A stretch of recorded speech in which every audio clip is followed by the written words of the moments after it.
여러분 안녕하세요. 믿고 보는 원불대 불교 대백과 원영입니다.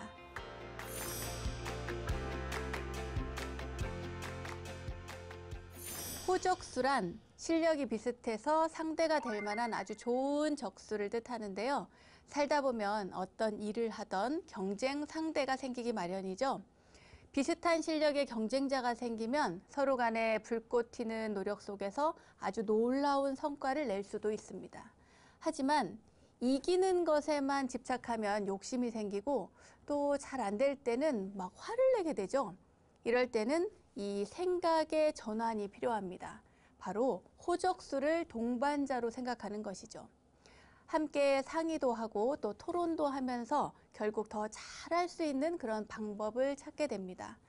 호적수와 동반자, 여러분께서는 이 둘 가운데 어떤 것을 선택하고 싶으신가요?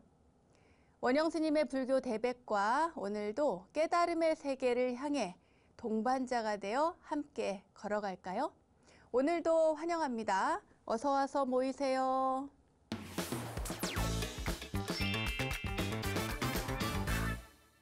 원영 스님의 불교 대백과 첫 순서는 알고 보면 약이 되는 수많은 불교의 이야기들과 불교 지식을 내 안에 원영 스님의 불교 대백과 지식인 시간입니다.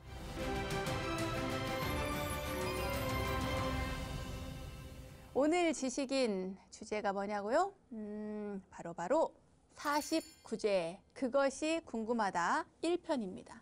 여러분이 자주 물어보시는 49제와 그 시왕, 10대 왕 있잖아요. 그 시왕에 대해서 오늘 공부를 해보겠습니다. 49제는 많이 들어보셨죠? 사람이 죽은 지, 그러니까 누군가 돌아가셨다면 49일 후에, 그러니까 49일 되는 날에 제를 지내는 건데요. 돌아가신 분이 좋은 곳에 다시 태어나길 기원하는 그런 불교 의식입니다. 또 인간이 죽으면 본인의 업에 따라서 이렇게 심판을 차례차례 받게 되는데요. 이때 명부에서 심판을 하는 10분의 왕, 그분들을 시왕이라고 합니다.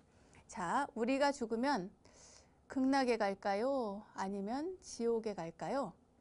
오늘 지식인 시간을 통해서 그 결과를 알아보도록 하겠습니다.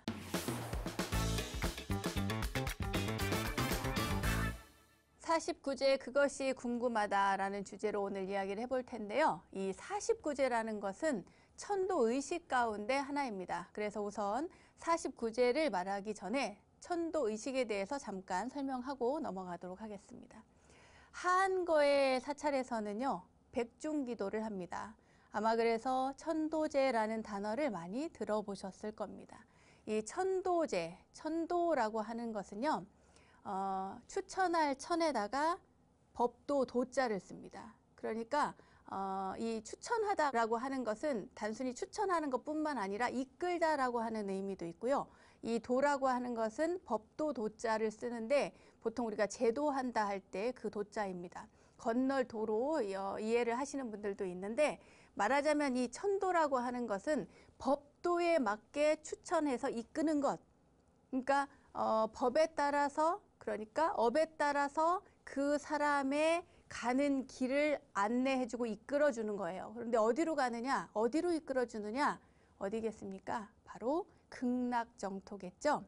그러니까 천도제라고 하는 것은 돌아가신 분이 모든 악업이나 원한관계 등을 이 부처님의 법력에 힘입어서 다 떨쳐버리고 그 청정한 마음을 회복해서 아주 좋은 곳에 태어나기를 발언하면서 하는 의식입니다.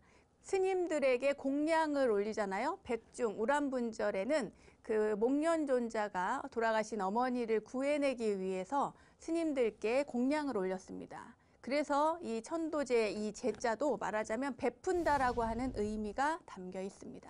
쉽게 말해서 극락세계에 보내기 위한, 돌아가신 분을 극락세계로 이끌기 위한 의식이 바로 천도제고요. 돌아가신 분의 극락왕생을 도와줘서 그 돌아가신 분과 그 가족이 함께 공덕을 얻을 수 있는 기도 방법이 바로 천도제입니다. 우리가 돌아가신 분을 절에서는 보통 영가라고 부릅니다. 이 영자는 신령스러울 영자, 신령 영자를 쓰고요. 가는 멍해가자를 씁니다. 멍해가 뭡니까? 토가 밭일을 할 때 요 어깨에다 걸치는 거 그게 바로 멍에거든요. 그러니까 이것은 무엇을 상징하냐면 본인의 업을 상징합니다. 멍에, 굴레, 업, 그러니까 인간으로 치면 인간이 가지고 있는 업을 지닌 영이라고 해서 돌아가신 분은 그 업력에 따라서 돌아가신 분이라는 의미로 신령스러울 영자를 써서 영가라고 하는 겁니다. 그런데 이렇게 그 누군가가 돌아가셔서 영가가 되면은 예를 들어서 보세요. 가족 중에 누군가 잘 되면 다른 가족도 그 영향을 받아서 잘 되잖아요. 그러니까 그 영가가 좋은 곳으로 극락정토로 천도되도록 도와주면, 그리고 또 실제로 천도가 되면 그 주위의 사람들도 가족들도 다 도움이 되고 또 운도 좋고요. 긍정적인 변화를 가져오게 됩니다. 그래서 천도제를 지내는 것이고, 이 천도제는 많이 지낼수록 좋다고 합니다. 이 49제는 바로 이러한 천도 의식 중에 하나입니다. 그러니까 돌아가신 날로부터 100일 되는 날 지내는 것을 백제라고 합니다. 그리고 1년 됐을 때를 소상 지낸다고 하죠. 그리고 만 2년이 되었을 때 하는 것을 대상이라고 합니다. 이 대상은 누구나 다 대상이라고 하진 않고요. 3년상을 치르는 경우에 대상을 했다고 합니다. 그래서 49제는 7일마다 한 번씩 제를 지내서 7번의 제를 지낸다고 해서 77제라고 하죠. 그러니까 7번의 제를 지내고, 그리고 100일 되는 날 지내고, 그리고 1년 되는 날 지내고, 그리고 만 2년 되는 날 대상을 지내는 것으로 총 10번의 제를 지내고, 이 10번의 제를 지내는 과정 중에 저승의 심판관, 그러니까 명부시왕에게 심판을 받게 된다는 것입니다. 이것이 바로 명부왕 신앙이라는 겁니다. 이 천도가 되는 원리를 잠깐 살펴볼까요? 이 천도가 되는 원리, 그럼 뭘까? 이 49제를 비롯한 여러 천도제는 단지 돌아가신 분의 명복을 비는 의식뿐만 아니라 이 돌아가신 영가에게 부처님의 법을 들려주는 거예요. 인생이 어떠한 것인지, 그리고 이 육신이 얼마나 허망한 것인지, 그런 것들을 다 알려주고 사대로 흩어지는 법도 알려주고, 이렇게 해서 영가를 이끌어줍니다. 천도해 주는 거죠. 인도해서 스스로 생전의 제업을 자기가 알고 깨닫고 참회하도록 권하고, 그 법을 듣고 깨달을 수 있는 기회, 그러니까 수행할 수 있는 기회를 다시 주는 겁니다. 결국 영가 자신이 자신의 업장을 소멸함으로써 죄업의 과보를 면할 수 있는 것이고요. 그리고 또 유가족들은 그 돌아가신 분을 위해서 제를 지내거나 좋은 일을 하고 또 선업을 지으면 이것이 돌아가신 분의 업에 영향을 끼칠 수 있기 때문에, 그분이 좋은 곳에 가면 유가족도 그 제를 통해서 자신의 제업도 참회하고 또 제계도 잘 지키고 업장을 소멸하고 공덕도 따라서 짓게 되는 겁니다. 그러니까 이 천도제라고 하는 것 뿐만 아니라 49제라고 하는 것은 돌아가신 분에게 좋은 일인 것 같지만 결과적으로 보면은 산 사람에게 더 큰 이익이 있는 거예요. 그러니까 지장경에도 보면 이런 얘기가 나옵니다. 죽은 이를 위해서, 돌아가신 분을 위해서 제를 잘 지내주면 그 공덕의 7분의 1은 돌아가신 분, 그분 영가에게 가고 나머지 7분의 6은 그 제를 지낸 사람에게 돌아간다고 말씀하고 있습니다. 따라서 유가족은 천도제를 지내는 동안에 몸을 청정히 해야 돼요. 일단은 입도 조심해야 되고, 뭐 이렇게 막 술 마시고 놀고 유흥하고, 물론 그런 분들은 없겠지만 이 보통 이제 49제 기간 중에도 또 뭐 잘 안 지키시는 분들도 있고, 어쩔 수 없이 뭐 회사에서 회식하다 보면 그럴 수도 있고 하지만, 가급적이면 이 49일 기간 내에는 몸과 마음을 청정히 하고, 그리고 돌아가신 분이 극락왕생하시기를, 왕생극락하시기를 간절히 기원하면서 경전도 읽고 또 그 맑게 생활을 해야 됩니다. 이렇게 돌아가신 분들을 위해서 제를 지내는 것은 부처님 법을 듣게 해서 이 영가에게 마음 닦을 기회를 주고, 또 유가족이 불보살님과 그리고 스님들께 이 공양을 올리잖아요. 제를 베풀고 공양을 올림으로써 영가를 위한 공덕을 쌓아주는 겁니다. 자, 그러면은 이렇게 천도 의식을 할 때, 또 49제를 할 때 많은 분들이 이 49일 기간 동안 경전을 독송을 해요. 그때 많이 독송하는 경전이 무엇이 있는지 알아보도록 하겠습니다. 먼저 대표적으로 지장경이 있습니다. 지장경 많이 독송하시죠? 대원본존 지장보살님, 네, 이 지장보살님은 지옥 중생을 모두 구제할 때까지 고통받는 중생들 곁에 있겠다, 이렇게 큰 원력을 세우고 또 실제로 실천하고 계신 분입니다. 지장보살님께 귀 참회하면 그동안 쌓아온 아주 크고 작은 나의 업이 이 지장보살님의 원력으로 소멸이 된대요. 그렇게 해서 서서히 업장이 소멸이 되면 바른 길로 나아갈 수 있게 되는 겁니다. 그러니까 천도가 되겠죠. 그리고 또 많이 읽는 경전, 이 경전은 아마 그 49제뿐만이 아니라 언제 어느 때라도 늘 독송을 할 겁니다. 바로 금강경입니다. 왜 금강경을 이렇게 많이 읽느냐? 특히나 이 49제 때 읽느냐? 왜냐하면 이 금강경의 핵심은 일체 모든 것에 대해서 집착하지 마라, 상을 내지 마라, 이것이 핵심이거든요. 내 마음의 주인이 되라고 이야기를 하는 겁니다. 이 생에 대한 집착을 내려놓게 만드는 것이 바로 금강경입니다. 여러분, 금강경을 독송하실 때 그냥 말로만 쭉 읽고 외운다고 해서 되는 일이 아니고요. 이 경전이 무슨 의미를 가지고 있는지 잘 깨닫고 느끼고 생각하면서 독송하시기 바랍니다. 그리고 절에 가면 보통 다 그 불공 올릴 때 천수경을 외우죠. 천수경도 많이 합니다. 왜냐? 이 천수경은 제불보살님을 모두 부릅니다. 이렇게 칭송도 하고 또 부르고 스스로 참회도 하고 하면서 그 공덕으로 집착을 여의고 마침내 또 부처님이 되기를 스스로 깨닫기를 서원하고 다짐하는 경전이기 때문입니다. 그리고 이 경전도 많이 읽죠. 지장경과 함께 아주 많이 읽을 겁니다. 아미타경입니다. 아미타경, 서방정토, 그러니까 극락세계를 관장하시면서 법을 설하고 계시는 아미타 부처님의 아주 크신 원력과 그 위실력을 설해 놓은 경전이죠. 그러니까 아미타 부처님을 계속 찾으면서 어디로 가겠어요? 우리는 누군가를 그리워하면 그 사람을 떠올리게 되고 누군가의 이름을 부르면 그 사람이 오게 됩니다. 마찬가지로 내가 나무 아미타불 그 돌아가시는 분이 죽기 전에 나무 아미타불을 부르면 아미타 부처님이 맞이하러 간다고 하잖아요. 그와 마찬가지로 돌아가신 이후에 그 49일 동안 이 아미타경을 계속 독송을 해주면 그 영가가 어디로 가야 될지 이렇게 모르고 있을 때 그 소리를 듣고 길을 따라서 서방정토 극락세계로 향하게 된다고 합니다. 자, 그 다음에 무상계입니다. 무상계는 육신이 어떻게 흙으로 돌아가며 세상의 모든 것이 어떻게 소멸되어 가는지를 설명하고 있습니다. 그러니까 인생이 얼마나 허망한지, 그리고 집착할 것이 아무것도 없다는 것, 그 도리를 깨달아서 불국토에 들 수 있도록 이끌어주는 것, 그것이 바로 무상계입니다. 이뿐만이 아니죠. 무상계 외에도 정말 많은 것들이 있습니다. 법성계를 비롯해서 뭐 법화경, 원각경, 다른 대승 경전들도 많이 독송을 하고 또 실제로 영가에게 들려주면 좋습니다. 저 같은 경우는요, 저희 절에서는 항상 이렇게 제를 모실 때 영가전회를 읽어드립니다. 영가전회. 그러니까 아무개 영가에게 무상계와 비슷한 내용인데요. 인생이 얼마나 허망한지, 그리고 집착할 것이 아무것도 없다는 그런 이야기를 담아서, 그래서 빨리 딱 착을 내려놓고 어서 좋은 곳에 좋은 인연으로 가셨다가 다시 오십시오. 뭐 이런 내용을 담고 있습니다.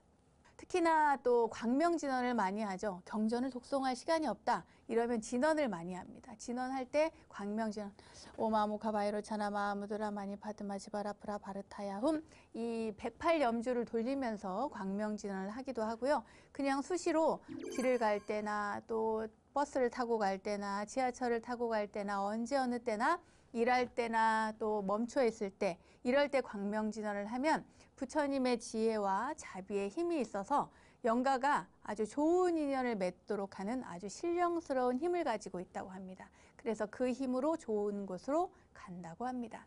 자, 그럼 49제에 대해서 이제 본격적으로 알아보도록 하겠습니다. 49제 다시 한번 짚어보겠습니다. 49제는 돌아가신 뒤에 49일째 지르는 불교식 의례입니다. 의례. 불교에서는 죽고 나고 하는 그런 과정이 있죠. 왜냐하면은 한 생으로 끝난다고 생각을 하지 않기 때문입니다. 그러니까 다음 생이 있다고 생각을 하거든요. 불교는 그래서 윤회를 이야기합니다.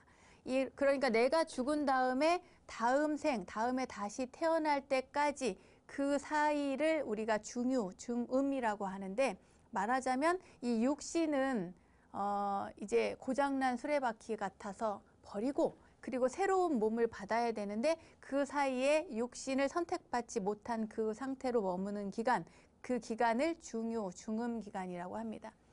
이때는 다시 한번 말씀드리면 식을 가지고 있어요. 육신은 없고 식만 있습니다. 식, 의식, 식자를 쓰는 그 식의 상태이기 때문에 살아있을 때보다 훨씬 더 총명하다고 그래요. 육신의 지배를 받지 않습니다. 식만 있기 때문에. 그래서 영가를 이름을 부르면서 부처님의 법을 이렇게 전해주고 독경을 해주면 나쁜 업장이 소멸돼서 그 기쁨을 누구에게 주느냐? 바로 전생의 가족, 사랑하던 이웃들, 나를 위해서 기도해주는 그 사람들을 위해서 모두 그 복을 회양하게 된다 그래요. 그러니까 아까 말씀드린 것처럼 지장경에서 7분의 1은 영가에게, 7분의 6은 가족에게 간다는 것이 바로 이러한 이유 때문입니다. 그러면 49제 여러분 다 참석을 아마 해보셨을 건데, 이 49제 연불 그 절차는 어떻게 되는지 한번 살펴볼까요? 이 49제 절차는 보통 법당에서 그 영가를 맞이해서 천도 의미를 설해주는 그런 대령의식부터 시작을 하는데, 그렇지 않고 아주 의식을 크게 한다, 49제 아주 큰 제를 지낸다, 이럴 때는 먼저 불보살림과 영가를 맞이하는 그런 의식을 합니다. 밖에 나가서. 그러니까 우리가 누가 손님이 오셨을 때, 어른 스님이 오셨을 때 저기 산문밖까지 나가서 이렇게 모시고 오잖아요. 아니면 여러분들 가정집에 누가 오셨을 때 그냥 이렇게 초인종 누르면은 그냥 이렇게 띡 눌러주고 문 열어주고 끝나는 것이 아니라 현관까지 나가서 그분을 맞이하잖아요. 그와 같은 의미입니다. 불보살림, 그러니까 오늘 영가를 천도해 주실 불보살림과 그리고 영가를 맞아드리는 그런 의식, 그것을 실현이라고 합니다. 이 실현의식을 먼저 하고요. 그 다음에 맞이해서 법당에 모시고 온 다음에 이제 오늘 어떠한 의식을 할 것인지, 그리고 영가님이 오늘 법을 잘 듣고 또 제를 잘 베푼 음식을 잘 드시고 좋은 곳에 극락정토로 가십시오라고 하는 그런 내용을 담은 천도의 의미를 설명해 주는 것, 그것을 대령의식이라고 합니다. 그런 다음에 불보살님께 이제 인사를 해야 되잖아요. 영가님이 제대로 법당에 왔으니까 인사를 잘 해야 되니까 그 전에 몸을 단정히 하고 깨끗이 하는 그런 의식을 합니다. 육신은 없지만 식만 있는 이 영가의 몸을 깨끗하게 목욕시키는 의식을 합니다. 그것을 관욕의식이라고 그래요. 그래서 관욕의식이 끝나고 난 다음에 그 다음에 바로 상단에 이제 상당불공을 해서 기도를 하는 경우도 있지만, 큰 제일 경우에는 신중단을 향해서 신중작법을 합니다. 이때는 이 도량에 부처님께서, 불보살님께서 어떠한 아무개 영가를 극락정토로 인도하는, 천도하는 그런 의식을 하니 이 도량에 계신 수호 신장님들께서는 잘 보호해 주시고 지켜주십시오 하는 의미에서 이때 신중작법을 합니다. 그러니까 신중님들께 부탁을 하는 거예요. 먼저 잘 지켜달라고. 그런 다음에 상단에 가서 부처님께 공양을 올리는 의식을 합니다. 이때에 경전을 읽어도 좋고요. 그리고 뭐 천수경을 해도 좋습니다. 그런 다음에 부처님께 공양을 올리고, 공양을 올린 다음에 부처님께서 공양을 드신 그 마지를 다시 신중단에 퇴공을 합니다. 신중퇴공. 그래서 신중단에 퇴공을 해서 그때 또 반야심경을 하고 이렇게 퇴공, 마지 퇴공 의식을 합니다. 그렇게 해가지고 상단불공 그리고 신중불공까지 다 끝난 다음에 이제부터 누구에게 공양을 올리냐? 바로 영가님께, 돌아가신 영가님에게 49제 법식을 베풀어서 올리는 거예요.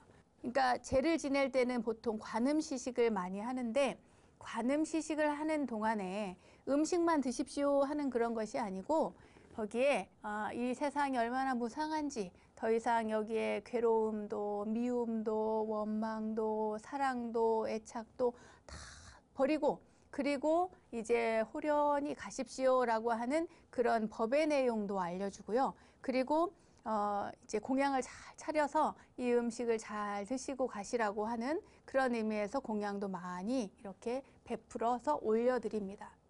그런 다음에 영가가 다 드시고 그리고 차도 드시고 밥도 드시고 그리고 나서 좋은 법문도 다 들은 다음에 이제는 떠날 때가 됐어요. 그 다음에 어디로 가느냐? 봉송의식을 합니다. 주위에 인연 있는 영가들이 많이 모이는 거예요. 그래서 그 인연 있는 영가들과 함께 공양까지 다 마쳤으니 이제 극락세계로 떠나야 된다. 이제 잘 가십시오 하는 의미에서 소대로 갑니다. 소대로 가서 이 영가를 봉송, 이제 배웅을 해드려야 되는데 소대에다가 이제 또 위패를 모시고 사르고 하는 이러저러한 과정을 거쳐서 영가를 극락정토로 보내드립니다. 이렇게 이러한 봉송 의식까지 했을 때 모든 제가 이제 끝나는데요. 이러한 의식을 7일마다 사실은 이제 간소하게나마 거친 다음에 마지막 49제에 이렇게 큰 제를 올립니다. 그래서 초제부터 7제까지 7번 각 제마다 방법과 목적이 이렇게 또 구분이 되어 있어요. 어떻게 구분이 되어 있냐? 이 인간의 모든 의식 구성에 따라 달라집니다. 안, 이, 비, 설, 신. 그러니까 눈과 귀와 코와 또 혀와 몸과 그리고 생각, 의, 안입이 설신으로 구성되어 있는 이것들, 이 6감각기관을 순차적으로 다 밝혀서 또 그에 따른 그 업을 다 맑게 하는 거예요. 제거하고 업을 녹이고 제거해서 7일마다 맑히는 의식이 바로 77제입니다. 그러니까 초제부터 볼까요? 초제는 눈으로 익힌 그 허망한 업, 이 눈으로 보는 것, 내가 잘못 본 것, 또 보고도 바르게 보지 못하고 뭐랄까요? 오해하는 것들이 참 많잖아요. 그리고 내가 본 것이 정확하지도 않으면서 그것을 보고는 다른 데 옮겨버려요. 이러한 실수들을 한단 말입니다. 그러니까 이 허망한 업과 습관을 소멸시키고 맑히는 것, 이것이 바로 초제입니다. 사실 눈으로 본 것에 대한 정확도는 62.3%밖에 안 된대요. 어디서 들었는지 잘 모르겠습니다만 아무튼 눈으로 본 것이 그렇게 정확하지 않다는 것을 우리가 꼭 기억을 해야 됩니다. 내가 본 것이 100%가 아니라는 거예요. 자, 두 번째, 이제 때는 귀로 듣는 것, 귀로 익힌 허망한 업, 그 습관을 소멸하고 맑히는 겁니다. 내가 무엇을 들었는데 내가 잘못 들었는데 그것을 잘 들은 것처럼 또는 오해하는 경우들이 참 많아요. 잘못 들어놓고 누가 누구에 대해서 얘기했는데 언뜻 들었는데 그것이 마치 사실인 양 이렇게 퍼뜨리는 경우도 있습니다. 3제 때는 코로 익힌 거. 이것은 이제 좋은 냄새만 찾아가다 보면은 이 습관이 막 그렇게 드는 경우도 있고 싫은 것은 너무 싫어하고 좋은 것은 또 너무 좋아하고 하는 어쨌거나 코로 익힌 그런 허망한 업에 대한 것들을 소멸시키는 겁니다. 4제 때는 입으로 익힌 것. 이 혀로 익힌다는 거는요. 일단 맛을 보잖아요, 혀가. 그러니까 온갖 음식에 대한 그러니까 그 식탐이 많은 사람들에 대한 이야기일 수도 있고요. 여기에 더해서 우리가 인간은 태어나면 이 혀에 칼을 가지고 나온다고 하죠. 부처님 경전에도 그런 말씀이 나옵니다. 그래서 이 혀를 잘 관리를 잘해야 돼요. 말하자면 함부로 이 혀를 돌리면 안 됩니다. 그래서 누군가에게 함부로 그러니까 앞서서 이야기했던 눈으로 본 거, 귀로 들은 거, 코로 맡은 거 이 모든 것들을 이 입으로 잘못 다 풀어버리면 진짜로 그 죄가 더 많이 커져버리는 거예요. 그러니까 항상 이 입을 조심해야 됩니다. 5번째는 이 몸뚱이, 이 몸으로 익힌 것에 대한 소멸이고 맑힘입니다. 이 몸으로 익힌 것은 쉽게 잊혀지지 않는다고 하죠. 뭐 눈, 코, 입에 관련된 모든 것뿐만이 아니라 이 육신으로서 느껴지는 이 감촉 그리고 행하는 모든 행위 이런 것들이 바로 이 5제 이 몸으로 익힌 것에 해당이 되고요. 6제 때는 의, 마음으로, 뜻으로 익힌 겁니다. 그러니까 너무나 갖고 싶고 그러니까 탐심을 얘기하겠죠. 그리고 걸핏하면 화를 내. 그리고 성내는 이 마음, 참지 못하는 마음, 그리고 잘 알지도 못하고 어리석은데 어리석음을 몰라요, 스스로가. 그러니까 이러한 삼독심을 소멸하게 만들어서 이 정신, 이 뜻을 밝히는 것, 이것이 바로 육제의 의미가 있습니다. 그리고 초제부터 육제까지 맑혀놓은 이 맑은 혼, 맑은 식을 극락세계로 인도하는 마지막 단계가 바로 7번째 막제, 77제 가운데 마지막인 49제가 되는 것입니다. 이 제를 지내는 동안에 명부세계를 관장하는 시왕의 심판을 받게 되는데요. 아까도 제가 말씀을 드린 것처럼 10분의 왕이 계십니다. 이 10대 왕, 이 시왕에게 제발 잘 좀 봐주세요 라고 이야기하기 위한 것이 바로 이 10번의 제이기도 합니다. 시왕은 명부, 그러니까 사람이 죽어서 가는 어두운 암흑의 세계라고 하죠. 이 명부에서 죽은 사람들의 죄업을 심판하는 분들입니다. 진광대왕, 초광대왕, 송제대왕, 오간대왕, 염라대왕, 변성대왕, 변성대왕 헤어스타일 참 지금도 생각이 나네요. 태산대왕, 평등대왕, 도시대왕, 전륜대왕 이렇게 10분인데 이 10분의 시왕에게 이 사바세계에서 세상에서 생이 있을 때 저지른 온갖 죄업의 경중 그리고 선행, 악행 이런 것들을 다 심판받고 그 결과에 따라서 다음 생, 다음에 어디 태어날지 그것이 정해진다고 합니다. 이 시왕경에서는 시왕에게 생전의 행위에 대해서 차례로 재판을 받는데 살아있는 유족이 그 시왕에게 말하자면 49제처럼 이렇게 제를 올리면 그 돌아가신 분의 명복을 빌면 그분이 중음에서 그러니까 계속 떠돌지 않고 하루빨리 육도에 다시 태어난다고 해요. 이 시왕경에서는요 이후에 그 시왕경이 사람들에게 이렇게 널리 보급이 되다 보니까 제로 발전을 해요. 그러니까 시왕 제로 발전을 합니다. 10대 왕에게 제를 올리는 거죠. 그런 다음에 이것이 점점 더 불교와 습합이 되면서 지장 신앙과 결합이 되고 그렇게 되면서 생전의 악업에 의해서 지옥에 떨어진 중생들을 지장보살님이 구해주니까 지장보살님에게 또 예배를 하고 예경을 하고 공양을 올리는 것으로 발전이 됩니다. 그래야 지옥 고통에서 벗어날 수 있다고 그렇게 믿게 된 거죠. 원래 그 고대 인도에서도 이런 생각이 있었어요. 불교 이전부터죠. 인간의 존재, 그러니까 인간이라는 것은 이 현세에만 지금만 생이 있는 것이 아니라 다음 생도 있다. 내생이라는 게 있다라고 아주 고대 인도에서부터 그렇게 믿어져 왔습니다.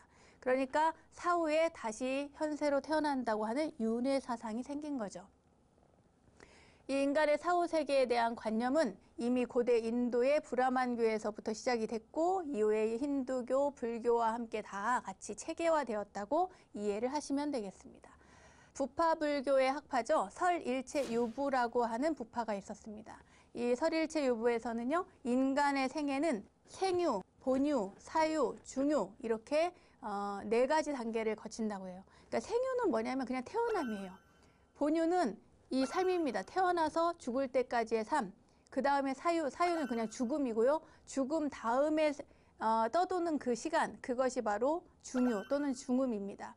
그러니까 중유는 사후부터 그 다음에 새로 생기는 생유 사이에 있는 이 기간, 그 기간을 이 중음의 기간, 또 중유의 기간이라고 합니다. 아비달마 구사론에서는요, 이 중유에 대해서 여러 7일을 경과해서 그 최대 기간, 그러니까 77, 보통 뭐 7일 동안 해결이 되는 것이 아니라 7일이 7번, 49일 동안 머물면서 이 중요 기간을 49일 동안 가지면서 다음 생을 기다린다고 이야기를 하고 있습니다. 이러한 사상이 중국으로 전래되면서 중국 고유의 말하자면 명부신앙, 시왕신앙과 결합이 된 것이죠. 자, 그럼 시왕을 한 분 한 분 만나볼까요? 시왕 너무 무서워요. 자, 처음에 제1 진광대왕입니다. 진광대왕은 사람이 죽은 지 초 7일, 7일이 되면 이 대왕 앞에 가서 처음으로 죄업을 심판받게 된대요. 그래서 얼마나 좋은 일을 했는지, 얼마나 나쁜 일을 했는지, 사람을 죽였는지 아닌지, 해쳤는지 아닌지 이런 것들을 봅니다. 극선, 그리고 극악 이것을 딱 구분을 한대요. 그런 다음에 다음 재판관으로 넘기게 되는데 넘기는 중간에 7일 동안 도산지옥, 칼도짜입니다. 칼로 이루어진 산지옥이에요. 거기에서 살게 한답니다. 7일 동안. 무서워. 제2 초광대왕입니다. 초광대왕은 사람이 죽은 지 27일, 그러니까 14일째 되는 날에 심판을 받는 왕입니다. 남의 물건을 훔친 자, 또 대가를 치르지 않고 이익을 취한 자, 교묘한 눈속임을 한 자, 뭐 이런 분들, 공짜 타령 많이 한 사람, 상당히 찔리는군요. 공짜 타령 많이 한 이런 사람들이 가는 심판을 받게 되는 그런 곳입니다. 이 초강대왕, 이 초강대왕에서 만약에 이 다음으로 넘어갈 때까지 그 죄가 중하다 이러면 화탕지옥, 뜨거운 물이 팔팔팔팔 끓는 그런 화탕지옥에 가서 그 죄가를 받게 된다고 합니다. 뭐 무서운 얘기들 엄청 많이 나와요. 막 그 죄인 배에서 막 창자 꺼내고 또 막 목에 칼 이렇게 대고 있고요. 아유, 그 탱화를 보면 그런 모습들이 굉장히 자세하게 그려져 있는데 마침 그곳에 우리가 유일하게 희망이 누구냐면 지장보살입니다. 지장보살님이 거기서 합장을 하고 계시는 거예요. 옆에 동자와 함께. 자, 제3 넘어가겠습니다. 제3대왕은 송제대왕입니다. 송제대왕은 3·7일에 만나는 분이시고요. 그리고 또 이분은 무엇을 심판하시냐면 잘못된 관계 또는 남을 비방하고 욕하는 거라든지, 그러니까 입으로 지은 죄, 몸으로 지은 죄 이런 죄들을 그 심판하고 형벌을 내리는 분입니다. 또 혀를 빼내고 막 그런데요. 아유, 자, 오늘은 설명하기가 굉장히 어렵군요. 자, 네 번째입니다. 제4 오관대왕입니다. 오관대왕은 4·7일, 28일째의 심판을 맡은 왕입니다. 파괴를 하거나 살생해서 뭔가를 죽인 것을 또 먹거나 이런 분들은 또 화탕지옥에 펄펄 끓는 물에 이제 빠뜨린다고 하죠. 근데 검수지옥을 관장한다고 합니다. 이건 검수지옥은 그 칼검자 나무, 이게 칼이 다 세워져 있는 나무처럼 서 있는 그런 지옥인가 봅니다. 그래도 뭐 역시 그 한켠에는 우리의 희망 지장보살님이 계십니다. 자, 제5로 가겠습니다. 제5는 누구냐? 염라대왕입니다. 염라대왕님은 제7이 아닙니다. 49제에 만나는 분이 아니고 5번째 5·7일째에 만나는 분입니다. 이 염라대왕님은요, 그 업경대라는 것이 있어서 그 업경대에 자기의 생전의 모습들이 다 이렇게 비춰진대요. 그래서 그 죄를 그 거울을 보고 명확하게 판단을 해서 업경대로 들여다보고 판단해서 그 선악을 나누게 된다고 합니다. 그러니까 뭐 거짓말해도 소용이 없어요. 근데 이 염라대왕님은 특히 금강경을 굉장히 좋아한답니다. 금강경을 너무 좋아하고 그래서 항상 머리에 금강경을 이고 계시대요. 그래서 우리가 시황전 명부전에 가보면 다른 분들은 몰라도 염라대왕은 금방 알 수 있습니다. 왜냐? 머리에 경전이고 있는 분, 그분이 바로 염라대왕님이시고요. 5번째에 서 계시고 그리고 그 분만이 유일하게 경전을 모시고 있고 그 경전이 바로 금강경이라는 것 여러분 기억을 해두시면 좋습니다. 오늘부터 금강경 읽을 테야 이런 분들 계시죠? 꼭 읽으십시오. 금강경을 읽으면 염라대왕님이 플러스 알파 점수를 주신다고 합니다. 자, 그 다음으로 넘어가 볼까요? 이 변성대왕님은 6·7일째 6번째 만나는 그런 분이시고요. 여기에는 날카로운 칼숲에 갇혀있는 죄인들과 죄인들의 머리와 다리를 잡아서 칼숲으로 던지고 막 옥졸이 죄인을 찌르는 장면들 이런 것들이 그 탱화에 잘 나타나 있습니다. 7번째 마지막 제7은 저희가 49제일 경우에는 제7 태산대왕에서 끝나는데요. 이 태산대왕님은 7·7 49일째 되는 날 심판을 맡은 분이십니다. 돈을 많이 받고도 나쁜 음식을 제공한 자. 잘 들으세요. 돈을 많이 받았는데 음식이 불량하면 이거 큰일 납니다. 또 그 속임수 이런 것들을 많이 속였다. 사람들을 속였다. 물건을 사고 파는데 속여서 팔았다. 이러면 큰일 납니다. 이분 앞에 가면 지옥, 아기, 축생, 수라, 인간, 천상 이 6도 윤회를 여기서 결정을 하게 되는데 만약에 여기에서 결정이 안 되지면 그 다음으로 넘어갑니다. 언제? 100일째 되는 날로 넘어가게 되는 겁니다. 이 마지막 태산대왕, 7번째 태산대왕은요. 이 죄인을 형틀에 묶어놓고 양쪽에서 이렇게 톱을 든 분이 톱을 든 옥졸이 서로 마주서서 죄인을 반으로 이렇게 슥싹슥싹슥싹 썬다고 합니다. 자, 8번째로 갈게요. 이 8번째 만나는 분 평등대왕님이신데요. 이분은 100제, 그러니까 100일째 되는 날 심판을 하는 분입니다. 공평하게 그 죄복의 업을 다스린다는 뜻에서 평등왕, 평정왕이라고도 한대요. 그래서 평등대왕인데 이분한테 가면은 큰일 날 분들 누가 있냐면 바로 사람 등친 사람, 속이고 사기쳐가지고 재물 모은 사람 큰일 납니다. 그 철로 된 산인가요? 철산 사이에 죄인을 이렇게 끼워놓고 양쪽에서 철산을, 그러니까 말하자면 큰 쇳덩어리와 쇳덩어리를 밀어가지고 사이에 끼워놓고 압사시키는 그런 장면이 있다고 합니다. 아유, 힘드네요, 오늘.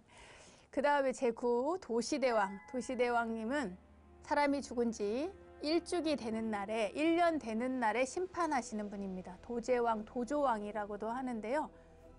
여기 이제 이분들에게 주의할 사람, 특히나 심판을 많이 받는 분들이 누구냐면 바람핀 사람, 내 아내 두고 바람난 사람, 내 남편 두고 바람난 사람, 이런 사람들 있잖아요. 큰일 납니다. 큰일 나요.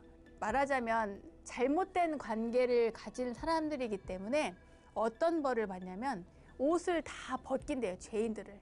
옷을 다 벗긴 다음에 차가운 얼음산에 가둬버리는 거예요. 그래가지고 너무 춥겠죠. 항상 그곳에서 벌벌 떨고 있는 겁니다. 자, 제10으로 넘어가겠습니다. 제10, 오도 전륜대왕. 우리가 전륜대왕이라고 하는데요. 말하자면 마지막입니다. 10대 왕 가운데 마지막. 그러니까 49일 그 동안에 그 심판을 했는데도 판단이 안 선다거나 이런 분들은 그 뒤로 미뤄지게 되는데 100일 되는 날, 1년 되는 날, 그리고 만으로 또 2년 되는 날, 이렇게 해서 소상 대상을 거쳐서 마지막에 이렇게 10번째 대왕에게 심판을 받게 되는 겁니다.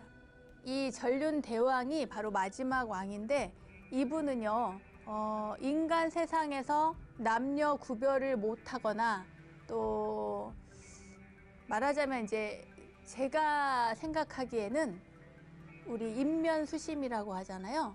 겉으로는 사람 얼굴인데 속에 짐승의 마음을 가진 사람들 있죠.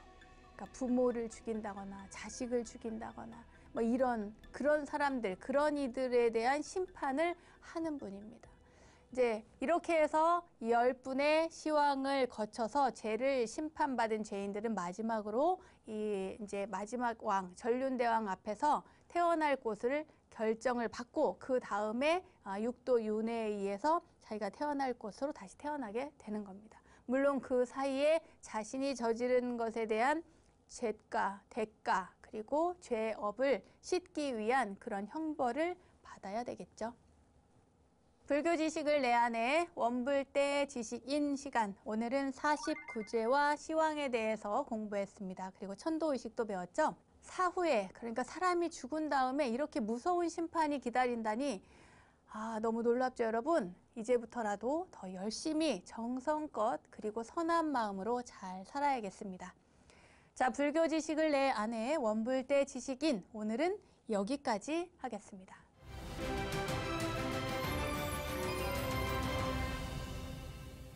저절로 알게 되는 사찰 이야기, 오늘은 이절로 아니 저절로 시간입니다. 오늘은 인천 강화 낙가산 보문사로 떠나볼까 합니다. 보문사는 대한불교 조계종 직할교구인 조계사의 말사로 우리나라 3대 해상 관음기도 도량 가운데 하나인데요. 신라 선덕대왕 4년 그 회정대사가 금강산에서 수행하던 중에 관세음보살님을 친견하고 강화도로 내려와서 창건하게 된 사찰, 바로 보문사입니다. 창건 당시에 관세음보살이 상주한다는 산의 이름을 따서 보타락가산, 낙가산이라고 불렀다고 합니다. 오늘은 이 보문사에 전해져 내려오는 전설 가운데 하나를 전해드릴까 합니다. 바로 바다에서 나온 나한상 이야기입니다.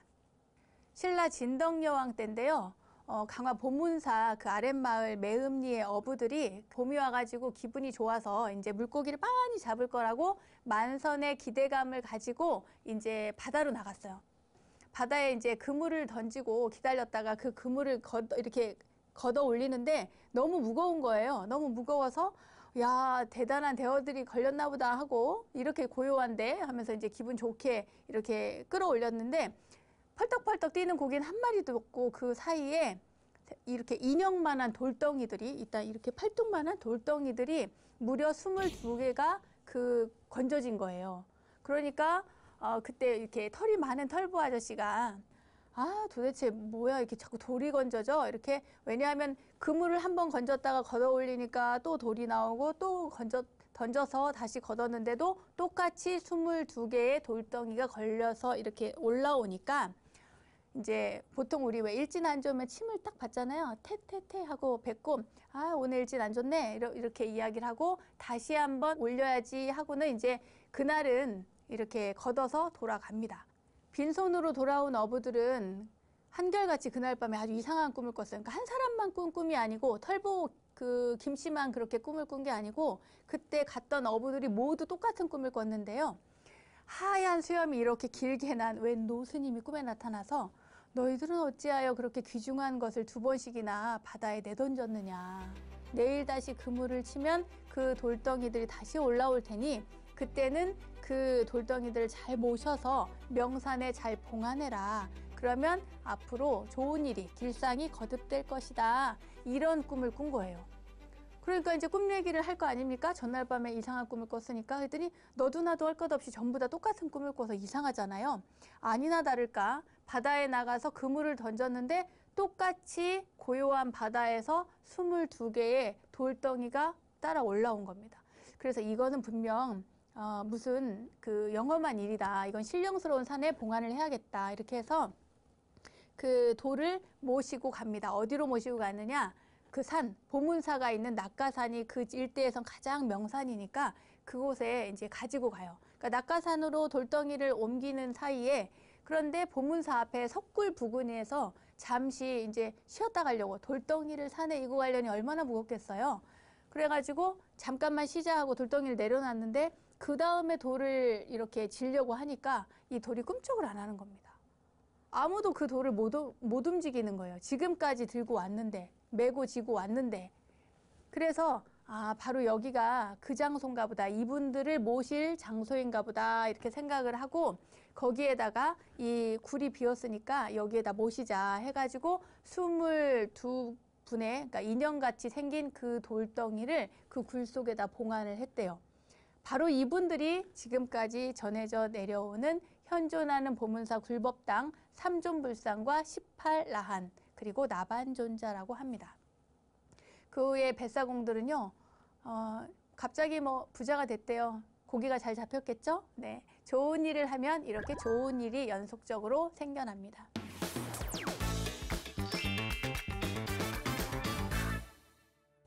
원영스님의 불교 대백과 오늘도 즐거운 시간, 유익한 시간 되셨나요? 세상의 모든 불교 이야기를 모아서 전해드리고 있는 원영스님의 불교 대백과 오늘은 49제와 시황 그리고 강화 낙가산 보문사에 전해져 오는 이야기까지 전해드렸습니다. 알매 지혜가 가득한 시간 원불대 오늘은 여기까지입니다. 다음 원불대 이야기들도 기대해 주시고요. 저는 여기서 인사드릴게요. 믿음직한 원불대, 믿고 보는 원불대 다음 시간도 잊지 마세요. 감사합니다.